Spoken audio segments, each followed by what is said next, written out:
Hello, everyone. Welcome to Consciousness Unfiltered. I am Dr. Anthony Mattis, and I am joined by Julia Sotas Mattis, Access Consciousness Facilitator. And the topic of today is choosing beyond ordinary.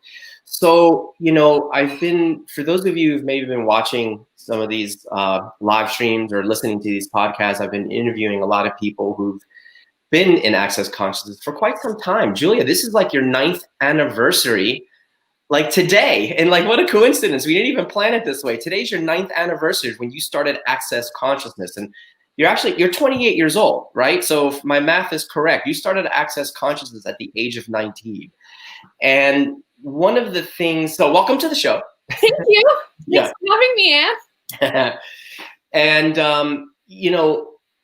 gosh, there's just so much information out there about a lot of different things and a lot of different topics. And there's a strong point of view out there that like you have to have a problem to do something like Access Consciousness, right? I certainly did. I had a lot of problems when, I started Access Consciousness, and being in the healing profession, I was always searching all these different techniques and whatnot. But you started at 19 years old, which is very different. And that's why Jennifer came up with the name Choosing Beyond Ordinary. So as a 19-year-old, why in God's name you grew up well, you had a beautiful life. I know your family very well. They loved having children. They did everything in their power to create a beautiful life for you and your sister, and you've had a beautiful life.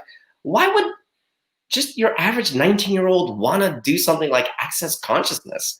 That's a really good question. Well, maybe I wasn't your average 19-year-old, and I was a little bit weird and a little bit wacky, and that's why. But I just always knew that there was a different reality possible, and I've dedicated my life to exploring that, like a little bit obsessively, actually, and maybe not the most gracefully, but I've dedicated everything. I mean, it's really my top priority is looking at what goes beyond this reality. What are those energies and what are those spaces? And I'm basically obsessed, and I find it fascinating. It's like the most interesting topic that I've come across. And I also want to discover it too, so that I can open the doorway for other people to have an easier time discovering that, and discovering that life can be a magical kingdom rather than, the pain and suffering and anxiety that it is for 99% of people out there, Yeah.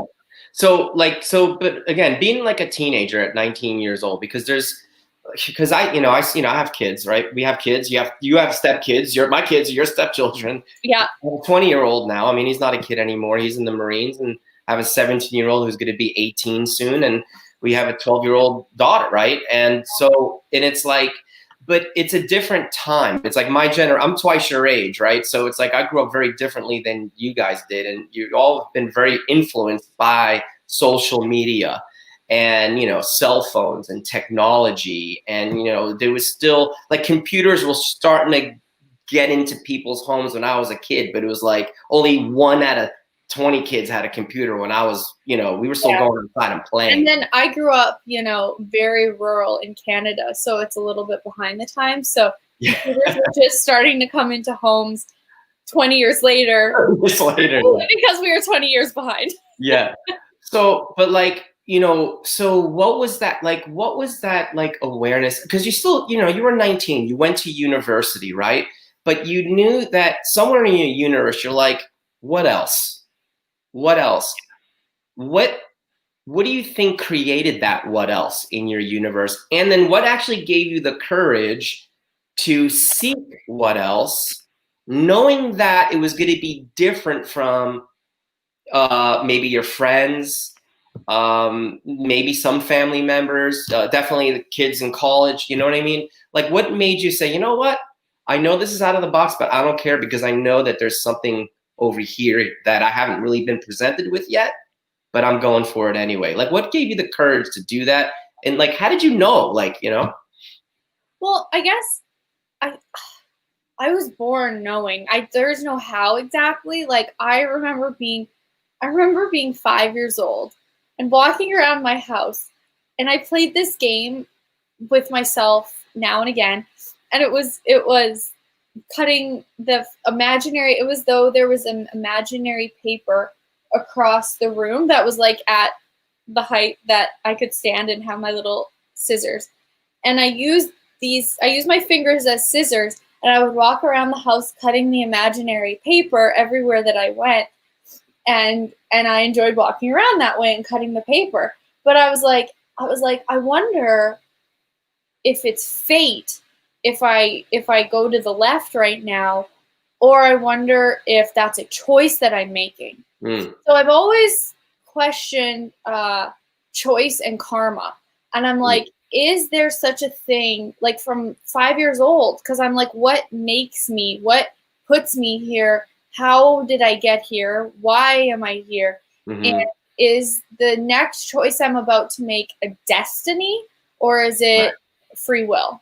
And, finally I got answers and realized that it was free will and there is no such thing as destiny. But that was always just who I was. And then I'm I seem very nice on the surface, but I'm a bit of a scary character sometimes, and I just won't let anybody get in my way. I guess from my whole life, I haven't truly cared enough what people think in order for it to stop me. This drive has been stronger than what people thought about me.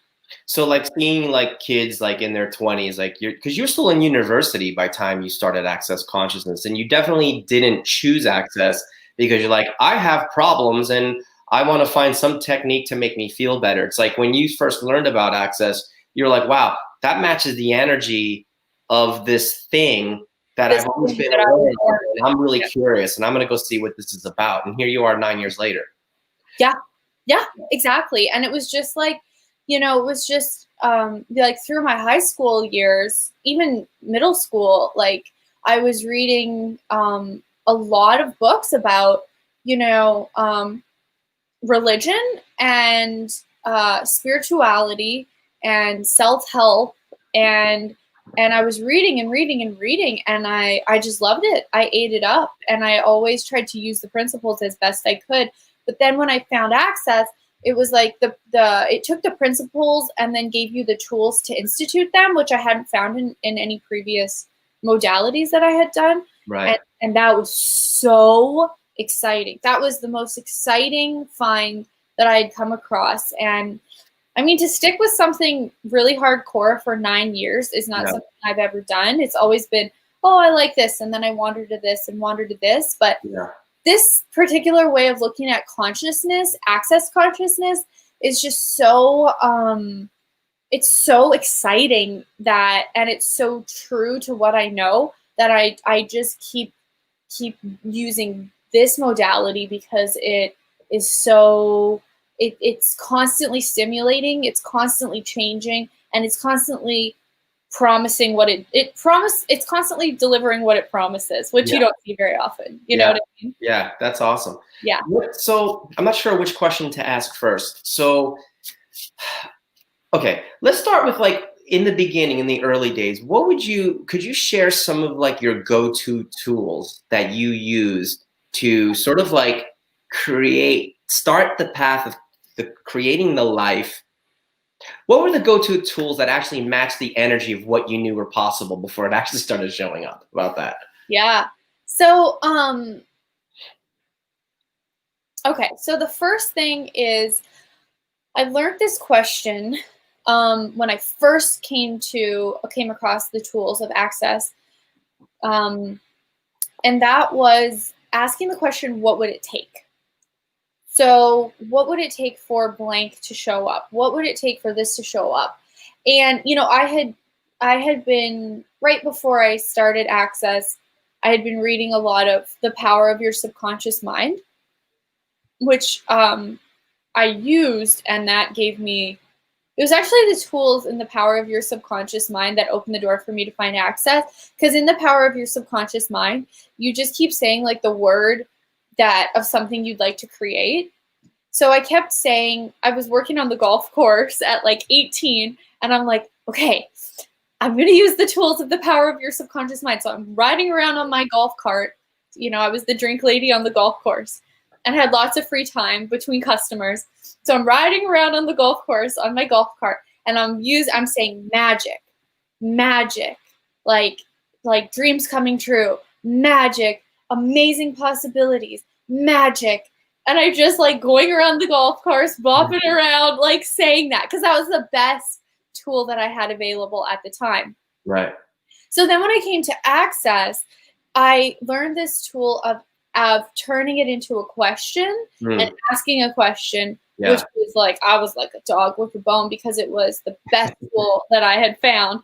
And so I started asking, what would it take for, me to be able to travel around the world? What would it take for me to have more consciousness? What would it take for me to have a really, really cool relationship? What would it take for me to, have people in my life who are light and silly and fun and full of possibilities? And so I started asking, what would it take for this to show up? And what would it take for this to show up? And I would just constantly be asking, and what would it take for that? And what would it take for that? And it was like just this constant exploration. So I love that tool. And so much of what I have in my life today is a result of all of those. What would it take for this to show up? And what would it take for that to show up? And because the universe is really on its own time frame. So I asked then, and some of it showed up like the next day, and some of it, showed up 5 years later or 7 years later. And so it's sort of all over the place, because the universe doesn't have a sense of time. It just brings it as fast as it can. Yeah. Awesome. And one thing that I've learned, one of the first things I noticed about you when I first met you, I think you were probably like 21 years old, and we was at my very first certified facilitators in Costa Rica. And I was like, I couldn't believe like the questions that were coming out of your mouth. I'm like, wow. I'm like, who's this young gal? I'm like, well, she's pretty hot too. But I'm like, oh, dirty old man, stop it. And I'm like, but she's asking like really, really profound questions. It's like, those aren't normal questions that come out of a 21-year-old, and they weren't about your problems. It was a question of curiosity, because you wanted to like go into this doorway and find out more information. It's like, what else can I know here that will actually exponentialize my life even more? So that was a really cool attribute, if that's what you want to call it, that I noticed about you, and that was really neat. So one of the common themes, if anybody who's been listening to any of these podcasts that I've been doing, is you've heard a lot of the people who've been interviewed talk about living in and as the question, which is one of the primary tools we learn in Access, is to always be in the question and not into conclusion. So that's a lot what Julia's talking about, and she was able to have things show up in her life because she was willing to go into the question. God knows I did a lot of affirmations. I did the power of now and all this other crap and more of it. And nothing would friggin' show up. It seemed like every time I'd ask it to go, boop, no, boop, no. Yeah, for me too, honestly. The only thing, like, what the fuck? You know? It didn't work for years, and so, but like, gosh, asking questions really creates. So one thing also, being in the healing profession as a chiropractor for a really long time and having the children at the ages that I do, I've noticed that I've seen this like level of like depression increase in teens and people in their early 20s. Can you, now that you're 28, right, and kind of going through that particular generation and being closer to them than I am, what would you like to say to them, like the young gals that are like maybe struggling like with the way things are, like all this pressure to look a certain way or to be a certain way? I don't know, but there just seems to be so much depression, so much cutting, so much suicide today. And I'm like, what the fuck is going on here? Like, seriously, what the fuck is going on? And look, I've done a lot of different techniques. And if you are someone who's struggling out there, I know these tools can help you. And that's what they are. They're just tools. It's not a religion. It's not a philosophy. Okay? They're tools. But what could you say to that generation, generations of kids, late teens, early 20s, kids in college today? Like, what can you share with them about maybe what it is that they're going through And what would you like to actually see change for them?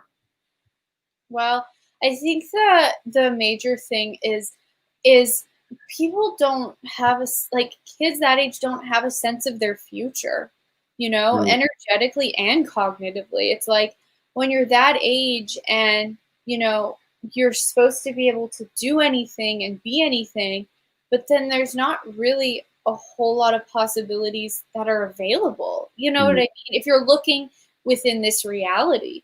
See, I Say was more about lucky that. enough. Be more specific, if you could. Well, I was looking for something that wasn't in this reality. I wanted something beyond it, but I know that if I only saw the normal world and the normal set of possibilities as available to me, I would have a really hard time with that.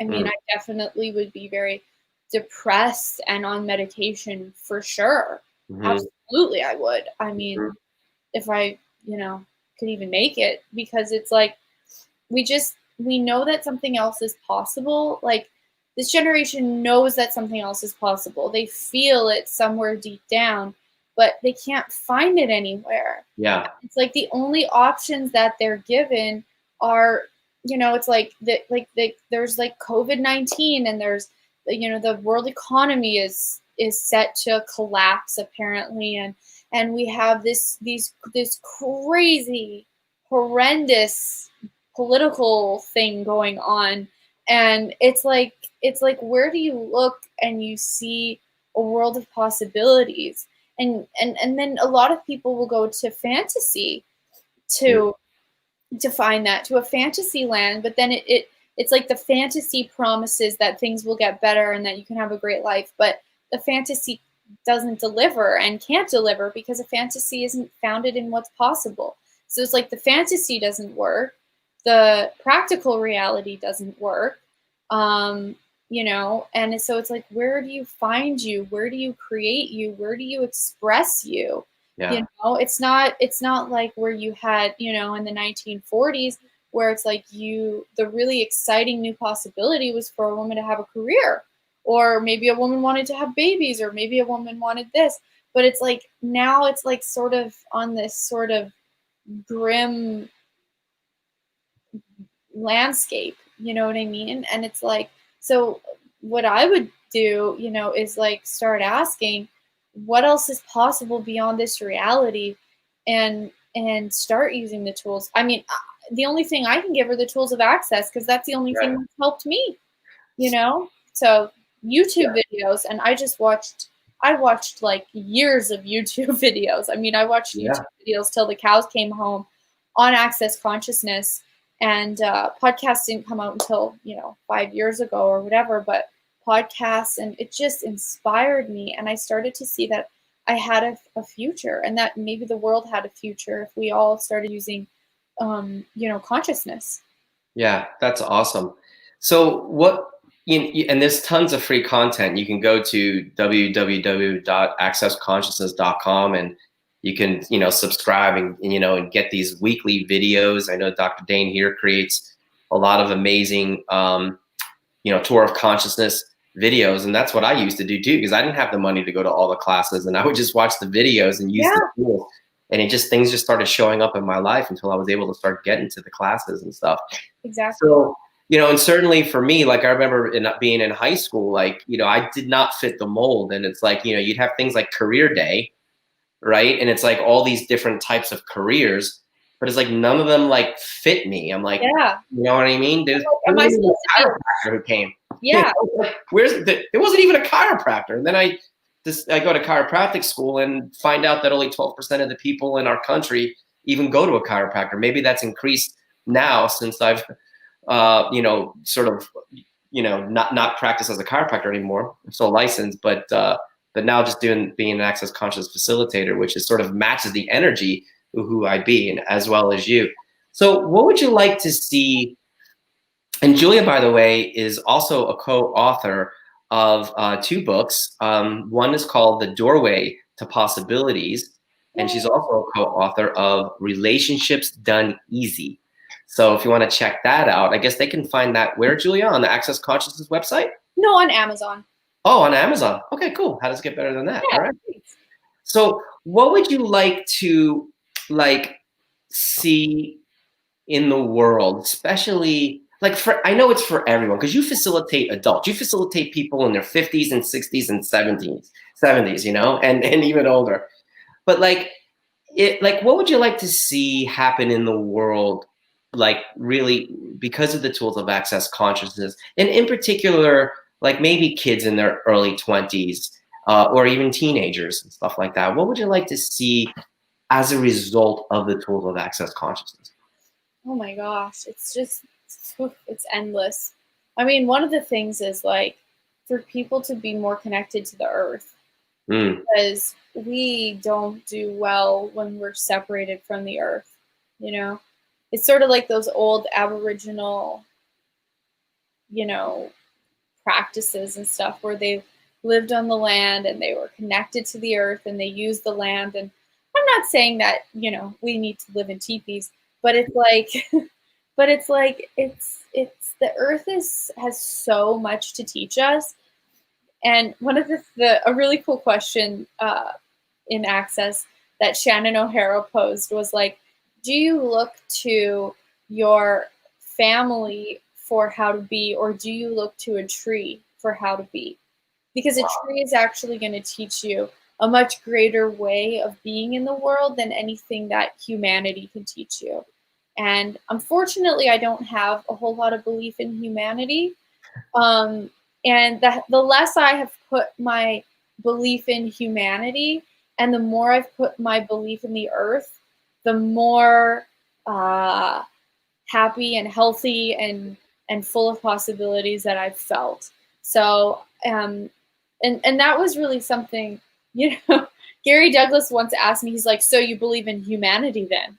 And I'm like, yeah, I do. And so I've started to look at that and kind of to give that up, because it's like, everything about being a young person, having a career, is about looking to others for validation.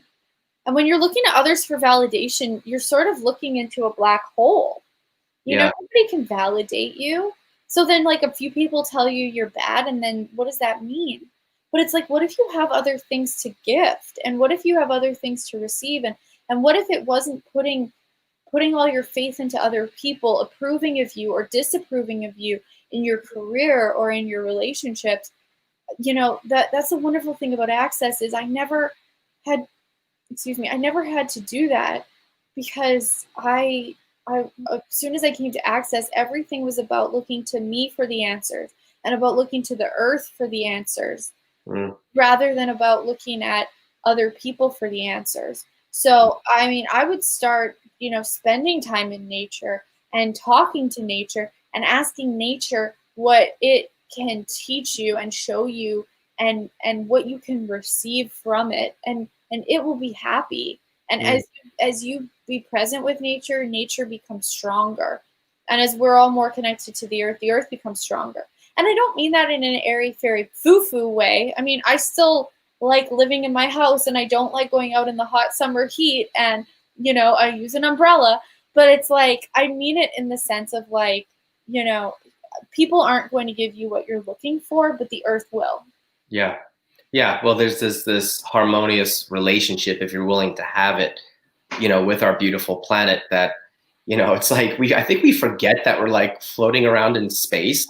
And it's like, within our galaxy here, Oh, universe, we have this beautiful don't get thing me here started. with all Totally. these different organisms and stuff like that that are full of life and consciousness. And it's like, and we really do take it for granted. And Yes.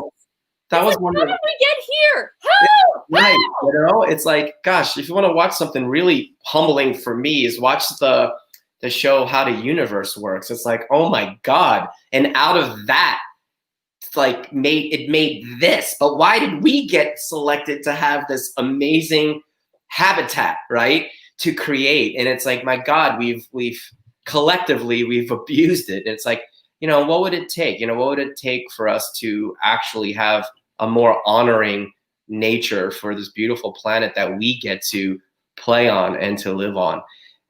So that was really well said. And one thing about the Native Americans I know is they just had gratitude. You know what I mean? Even when they used the animals for food or for shelter or for clothes, they had gratitude for. I'm Yeah. not saying all of them did, but a lot of them did, you know? Did you know that they used like every part of the animal? Like its bladder was like their water bottle, and Yeah. its hide, and every bone and Right. every piece was used and celebrated, and it was so beautiful the way that they like had gratitude, and the feathers and the Yeah. beautiful art, and oh, it's just a beautiful way to live. And I'm not saying we want to get back to that, but I would like to get forward to something that includes that, along with a whole bunch of other stuff Yeah. that has not existed maybe ever before in the edicts of time, Yeah. that I know that we're all capable of, you know? Yeah, it's like the way we're going. If you watch that cartoon, that movie Wall-E, it's like, oh my God, if we don't start changing things, we're gonna end up, floating around on those wheelchairs that float in space, drinking smoothies because everybody's like totally obese. There's Yeah, no people farming can't anymore. do their food All anymore. yeah, all our food comes out of like this microwave or whatever, and it's like, I don't know. Watch that movie, but it's like, oh my God. And the Yeah. whole entire Earth's atmosphere is all filled with all these different satellites. And it's like Oh, a junkyard of satellites. But yeah. watch that movie Wall-E. If we don't start making some changes, uh, you know, we might be heading that way. Yeah, and the other thing is too is like, this isn't a grim. It's actually not a grim conversation, and it's not meant to be grim. It's like we have so much power and potency, and one of the ways that we can really have that and be that is to have a sense of humor about things. You know Yeah. what I mean? One of my favorite things right now, well, actually, over the last 4 years, is to watch the politics on Saturday Night Live. It's absolutely hysterical Oh because my it can't God. be taken seriously, and Right. so much of what we think is so important and so significant and so ja ja ja ja ja. It's like, let's just laugh, Yeah. and Totally. laughter heals the earth. And it's like, I have a great sense of humor. You have a great sense of humor.